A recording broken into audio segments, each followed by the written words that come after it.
I had a friend of mine drop around the other day, and out the front his car broke down, and he was coming to fix it. Petrol pump had packed it in, and he just filled it up with petrol, and he hadn't got around to fixing it. So he was catching the bus from where he was to come and fix it, and his wife rang him that the sheriff had turned up. And the sheriff had turned up in relationship to some parking fines.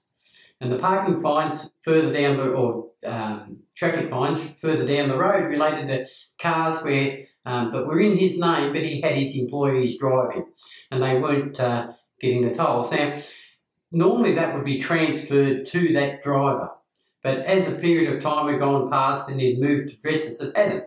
So he's in the situation of some $30,000 worth of fines that needed to be handled.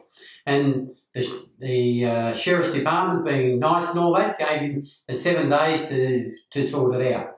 So what he needed to do was to go along to a solicitor, or he could do it himself, go along to the civic compliance and arrange to have it transferred. Now, what I find happens quite often is when we transfer it to the original driver, if it's been a period of time, civic compliance will reject that.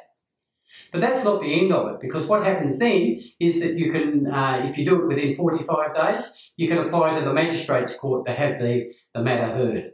So you can transfer it to the magistrate's court in Victoria, and in transferring it to the magistrate's court, then it's heard before a magistrate that you can actually speak to.